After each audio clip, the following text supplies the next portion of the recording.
Welcome back to One-on-One with Mr. U. Of course, I am your host, Mr. U. In studio with us, TEDx speaker, author of the book Practical Leadership and Leadership Coach and Diamond Miner, Pradeepa Narayanaswamy is in the house with us today. How are you, Pradeepa? Thank you so much, Mr. Yu. Really, really excited to be here and looking forward to this conversation. And I'm phenomenal. Same here. We had a fantastic pre-interview chat, and I'm excited about our viewers and listeners getting to hear some of your life and what's been going on with you. But customarily, we always ask our guests to come in and kind of share about their childhood and their upbringing. What got you from there to where you are right now? Share that with us. Love it. Love it. So born and grew up in India, south of India to be exact, and a very, humble upbringing and, lived a comfortable life. But one of the things that I remember very prominently about my childhood days is the diversity of people that I grew up with. Even in my own street, we had people, different diverse backgrounds, cultures, upbringings, financial abilities. There's so many things that you can see as different factors. But what I loved about it is, amidst of all the things that we have going on in each of our families, what brought us together, right? Like, how we, interacted with each other, how we respected each other for who they are, what they do, what their abilities are. And that's something that I actually have to really be grateful to my parents for instilling that in me and my younger brother. So right from the childhood, I love diversity, because diversity is something that makes us not just stronger, it makes us more creative as a society. And also, there is so much beauty in having such richness, where different people from different experiences, from having different life stories, what we can achieve together is so much powerful than any individual with one single background can achieve. I love that. I love that. I love that you made your daddy proud. There's a story that you have about, what he said to you when you made this huge accomplishment. Do you mind sharing that with our audience? Absolutely. So one of the things that I realized was how much work and effort needs to happen, and nothing is offered to me in a silver platter. And that's something that I have seen my dad go through day in and day out.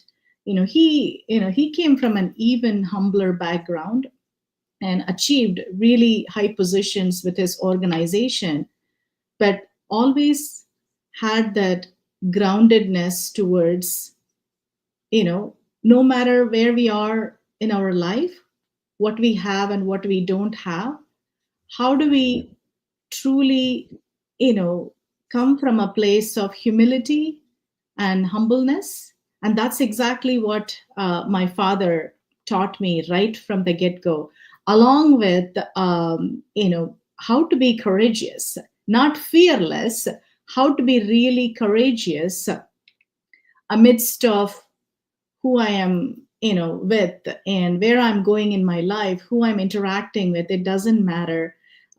Something that my dad also role modeled that for me, and something that he helped me step into my courageous way of being in my life. And that truly has helped me to become and continuing to become the person I am today.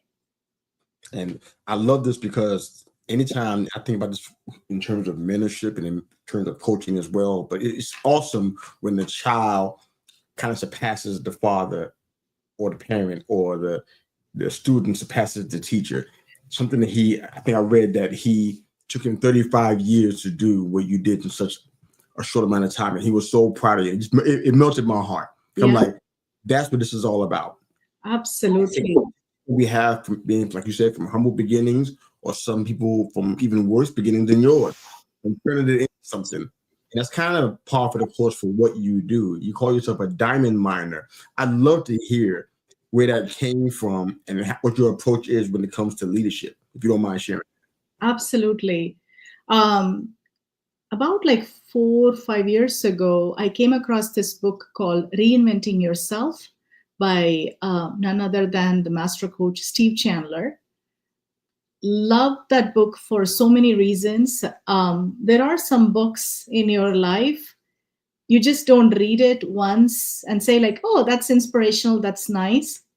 This is one of those books I go back and read and reread and reread so many times with markers and post-it notes and underlines, uh, because that book has made.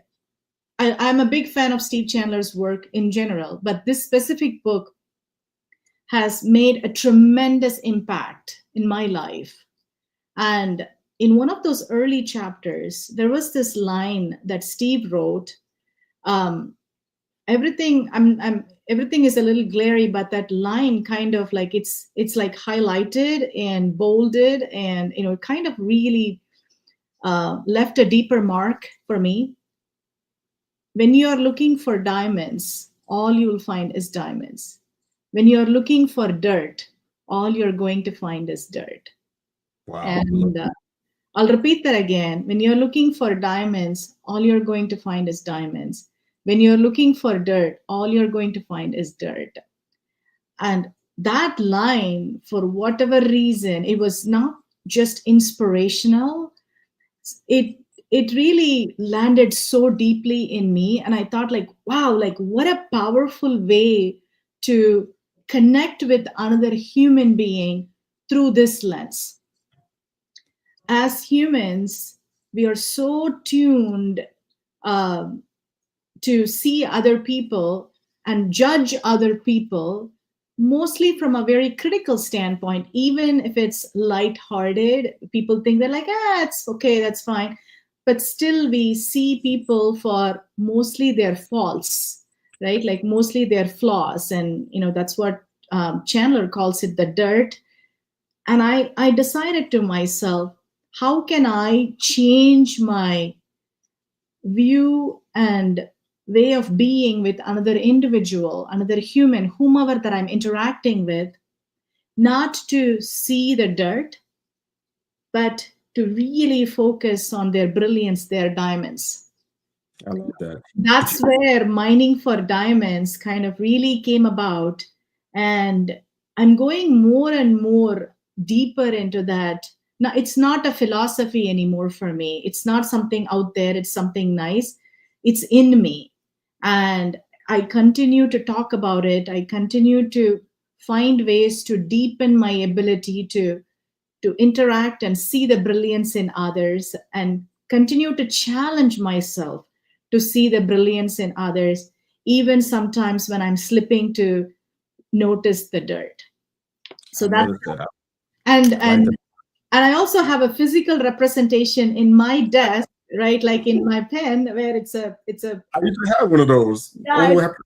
it's a blue pen if people are listening to me on the audio, but it has on the top, it has like a big blue diamond. Of course, it's a fake diamond, but nevertheless, it's a physical reminder for me to remind myself to look for the diamonds in people. Even if it's not super obvious, it's there, because every one of us, every human being has that in them. It's up to us to see it, to find it, and sometimes you even tell it to them, because they may not even realize they have it. Absolutely. I love this. In order to be a diamond miner in the sense that you're describing right now, it feels as though you have to really be intentional about working on you as well. Absolutely. If you can recall this, share a time where you were critically judged by others, and even if you can, share a time where you critically judged somebody else. Yeah. uh, I will talk about myself. This is I'm work in progress, and I will continue to learn, I will continue to grow. And I will share this example. I didn't realize, some people may think about it, but um, there is a temple that I visit here locally in the Dallas Fort Worth area. And one of the customs that I was taught growing up when you visit a temple is you have to tie your hair or braid it, right? And that's something that I was taught growing up. That's a way for you to respect the place, the people, and the God. Um, when I visit the temple, this I'm talking about several years ago. Okay. When I visit the temple here, I see a lot of people letting their hair loose. And I used to really judge that behavior. Yeah. And of course, I go to the temple with my family, and I always complain to my husband from the place of, hey, see how these people are, letting their hair loose. It looks like, I even go about and talk about, it looks like nobody has taught them that this is a place of worship, and you have to tie your hair. But then, while I was, I've done that, right? Like, I'll be very super transparent, and I've done that. I talked about it, and I get frustrated by that. And I would even say, like, why there is no signs in the temple that says, right, like, you have to tie your hair, and this is the appropriate way to dress up, stuff like that. But then what I realized was, while visiting a temple, place of worship, where I'm going there to just be in the presence of the divine energy there, I'm getting worked up inside, critically thinking about why certain people have their hair let loose. And that was not the intention. And I realized that how critically judging people, or judging people in general, they may never know. Not a single soul that day that I saw in the temple would know that I'm judging them for Right. having their hair loose. But guess who knows? Right. I, Got it. You know. I know about it. Yeah. And it was bothering me, and I was getting worked up at it, and I was getting frustrated, angry, whatever, right? Like, all those emotions are at play. And I lost my peace because of, going about judging other people. So after that revelation of where am I focusing, and why am I focusing on the dirt, and how can I start focusing on the diamonds, that insight, that growth in me really helped me shift my perspective. Whenever I now go to the temple, I notice that. I'm not blind, and I'm not saying like I don't see that. I do notice that, but I've been intentional about not judging them. That's really There good. may be a reason why they have their hair loose, and whatever that is, right? Like, that's up to them. I don't have to get worked up. I don't have to critically judge people, and I can be myself. And I can see, or if needed, I can see the diamonds in them. I love that. I have the power to see the diamonds in them. Uh, the same power I have to see the dirt in them. It's the choice that I make. So the more I'm growing, more intentionally and consciously, how I am relating with another human is, how can I see the diamond in them? I love that. I love Not that. to worry about the dirt, right? Like other people, because it's not healthy nor helpful. So what's family life like for a diamond miner? What's it like, in your family? For somebody who thinks like you, who sees the world the way that you do, and has the kind of perspective that you have. How the, how how are things like with your husband and with your son? How do they deal with your approach to this? Yeah, I love that. I love that. This internalizing mining for diamonds, it's not just with the people that I work, or it's not. It starts at home. Who I am being at home is how I will be reflecting elsewhere. And what I have realized and starting to, be is continuing to see the diamonds in my husband. And Okay. even if I wouldn't, I've known my husband. We've been married. We'll be celebrating our 25th anniversary very soon in a couple of weeks. Congratulations. That's good. Thank you. And I've always known how wonderful of a human he is, and all the wonderful qualities and the diamonds that he has in them. But what I have changed myself in that relationship is how much I'm talking about those diamonds with him and why it matters to me. And I'm reflecting it to him as well. That was not something I was intentionally and consciously doing it before.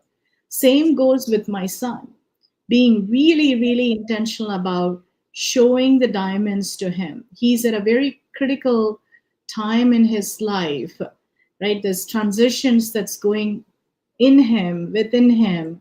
And I feel like it is such a powerful place. It's a powerful way to connect with my 12-year-old as well. So that's so I don't just, it's not something that I do outside. Everything who I am being, it starts here. And this is my incubation ground, if I may. Right? No, that's good. That's good. And this is my practice ground, and my husband and my son knows this, right? Like, I'm trying this and I'm trying this, and I will probably fall and fail and learn from that and try again and try differently, right? Like, so I continue to learn, I continue to put things into perspective and into practice. Then I will take that and share that with the people that I'm connected outside my home. Very good. I love this. You had a particular achievement I think was so awesome. You were one of 12 women that achieved something that hadn't really been done. I'd love to hear that moment from you and what you learned about leadership, what you learned about identity and self-value. Kind of share that if you don't mind in regards to Infosys. Yeah, absolutely. The passion for the work that I'm doing right now stemmed from deep love for people in general. And I always come from the place of I'm highly optimistic in nature. And Okay. I always love to see the possibilities for people. And this may be my flaw. Even if somebody gives up on their own self, I don't give up on people generally that easily. And that made me want to help people and support them in a way where they are able to shine so brilliantly than they thought they could by themselves. And Oh, wow. seeing Okay. somebody else really shine, accomplish, go after big things, it it just makes my heart so happy. And that's the reason why I'm continuing to going on this path of helping people step into their leadership and really take, wherever they are in their journey, really take it to that next level. And it doesn't matter where they start, there is always that next level, because true leaders know that the growth is not like a finite, it's always infinite.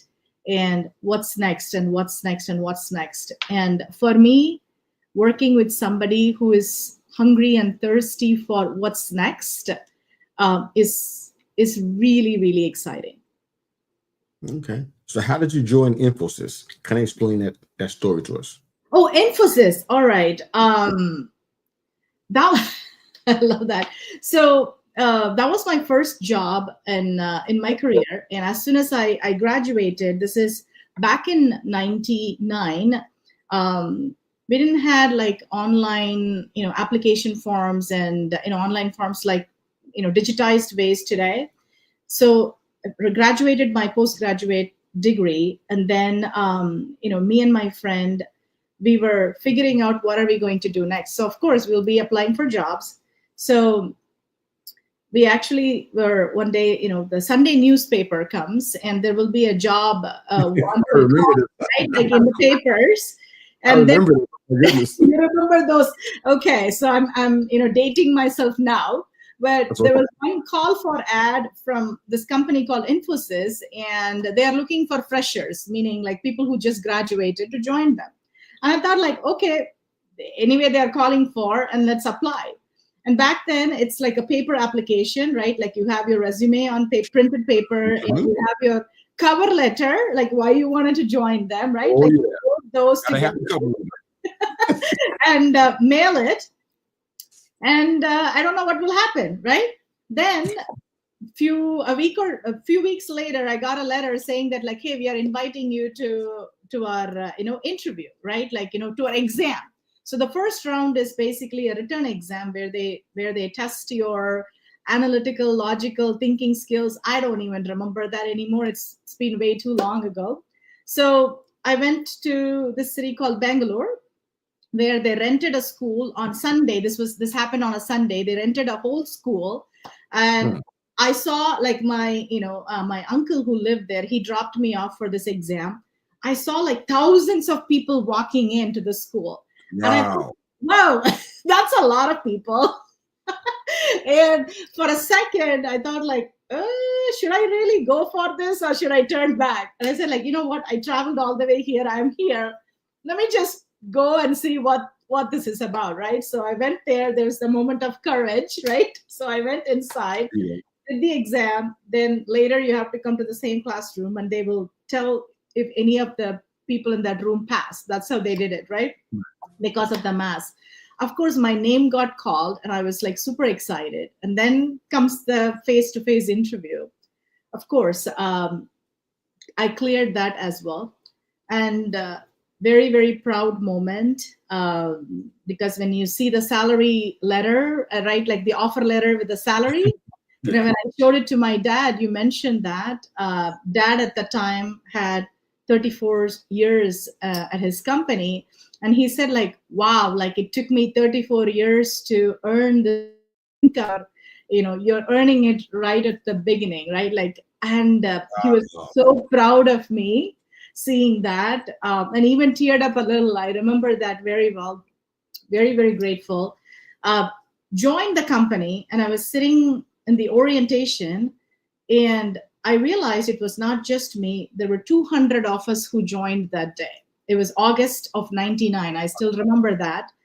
And 200 out of 200, I was one of the 12 women. So rest of them were all men. And the during the orientation, I don't remember, maybe it's the chief human resources officer, they kind of gave the some of the facts. And one of the fact they shared really startled me to the seat. I didn't know this. And they said, I don't know how many of you knew this. You were one of the 200 who got here from a total of 55,000 applicants throughout India. I, Goodness. Wow. I thought it was only few thousand people in Bangalore, which is the city that I went and did my exam and my Right. interview Right. on. What I didn't realize was the same day, several big cities across India, they ran this across India. So out of 55,000 people joined, did the exam, and we were like the final 200 who got in. And That's why I wanted to share that is, that was one very, very proud moment for me personally. It's a very personal accomplishment. And number two, it also taught me something valuable.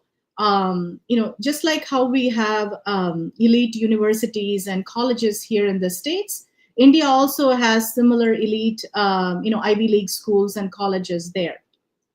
I did not go to one of those Ivy League schools, although 95% of the people who joined with me, the 200 of them, they were all part of the Ivy League school. Oh, okay. Okay. So what it taught me is, you don't have to have a degree from a certain institution to be able to, get a seat, with the group of people. All you have to have is the right attitude, right aptitude, and willingness to pursue whatever you wanted to pursue.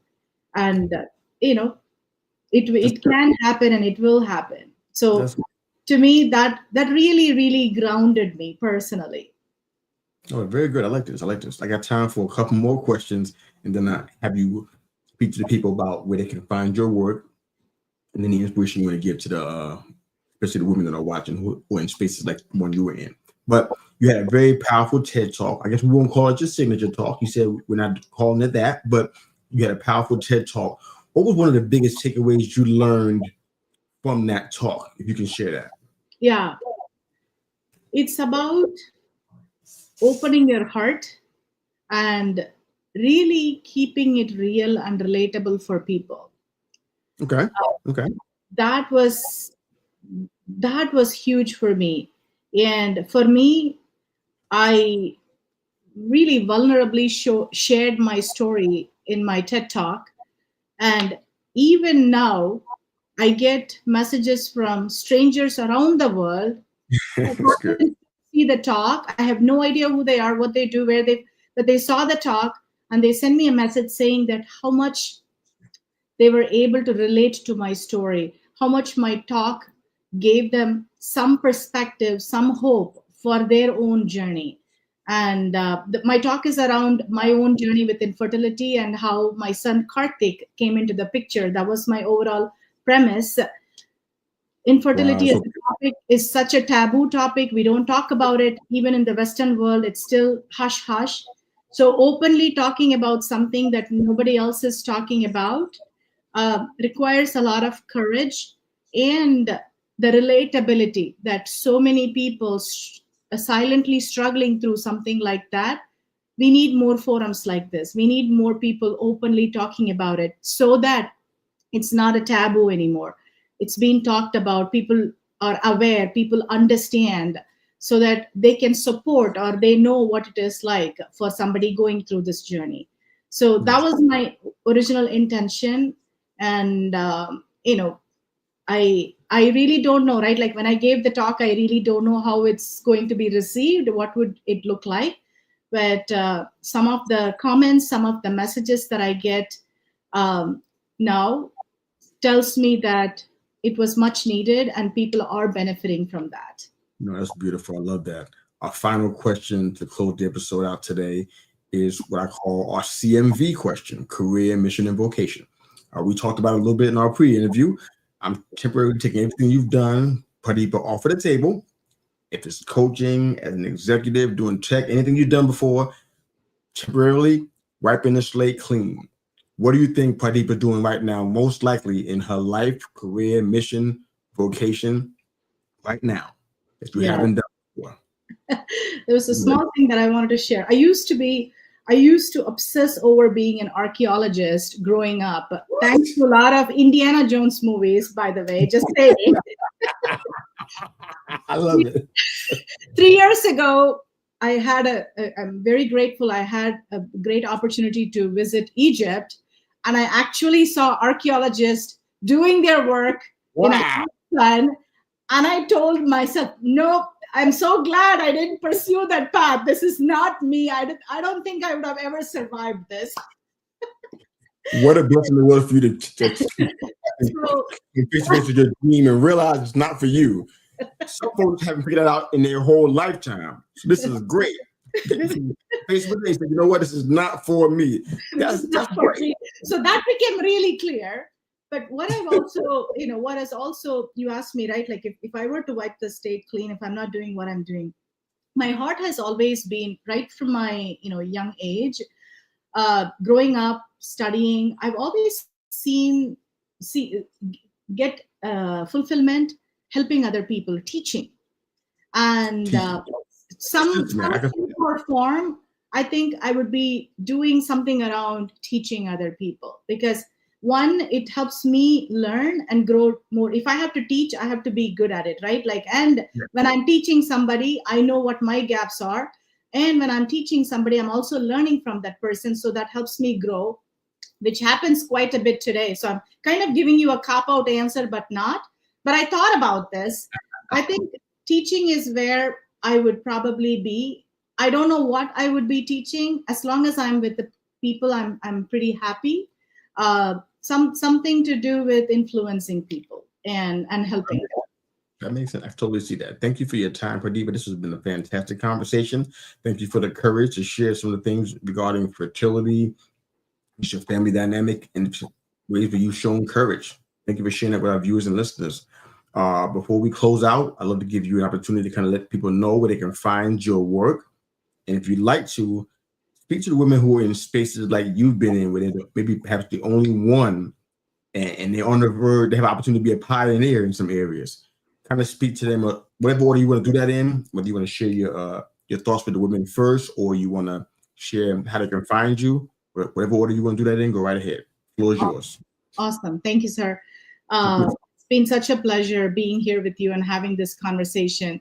I'm extremely active on LinkedIn. So Pradeepa Narayanaswamy is the place people can connect with me. All your listeners, feel free to connect with me. I write a lot. I share a lot because for me, sharing is caring. And I really enjoy sharing my life, my experiences. Everything I share is a story, something that I learned, something I heard, or something I'm continuing to develop myself. So it's, I promise it's going to be useful and helpful for you.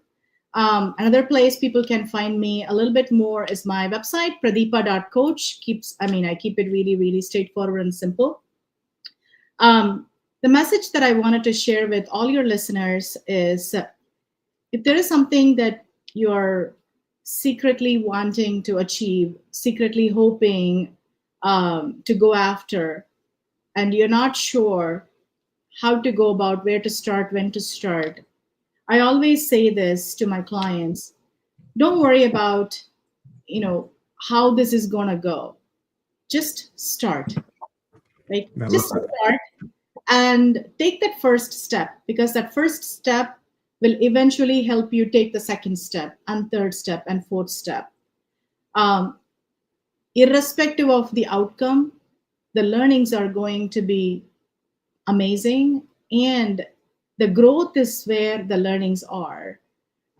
So I always say, just start, whatever it is.